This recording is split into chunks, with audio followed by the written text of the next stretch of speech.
Good morning, everybody. My name is Maria Sotonegron, and today I will be presenting propylene glycol to y'all. Propylene glycol has a chemical formula of C3H8O2. It is a synthetic food additive that is in the same chemical group as alcohol and is used in the preservation of canned goods. It is a tasteless, colorless, and odorless substance that has a somewhat syrup-like consistency, but is also at the same time a lot like water in how it looks and its consistency. So it's kind of watered down syrup. It is often confused with ethylene glycol. However, ethylene glycol is extremely toxic substance for humans and is absolutely not used in food products. Propylene glycol is used in antifreeze due to its low melting point. And if you don't know what antifreeze is, I added a little picture here in the corner, and we use it for our cars in order to clean our windshields in the winter, because if we use regular water, because its melting point is higher, then our windshields will freeze. It is also used as an anti-caking agent for food, an antioxidant, a carrier, a dough strengthener, and as a texturizer. So a lot of the canned foods that we consume have the texture that they do because of propylene glycol. Propylene glycol is also used in albuterol, which is a medicine given to individuals that suffer from asthma.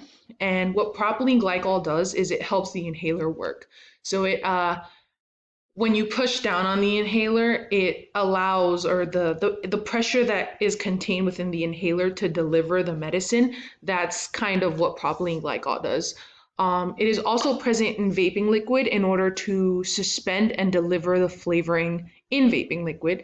And if you didn't know this, vaping liquid comes in all different kinds of flavors: berry blast, pineapple, mango, and whatnot. Propylene glycol is metabolized easily in the human body into pyruvic acid, acetic acid, lactic acid, and propionaldehyde, which is very hazardous if it is ingested too much and the body creates too much of it, which is why vaping eventually leads to health problems. Propylene glycol is completely soluble in water. It has two hydroxyl groups, which makes it a polar substance. If we look at a simplified version of propylene glycol, which is ethanol in the bottom, we see that carbon is the central atom. If we look at the Lewis structure for propylene glycol and focus on carbon 2, we see that it has 4 electron domains, which would give it a tetrahedral electron domain structure. The ideal bond angle for a tetrahedral is 109.5 degrees. And because all of the electron domains are bonding, the molecular geometry would also be a tetrahedral, and the 109.5 degree bond angle is achieved. Thank you.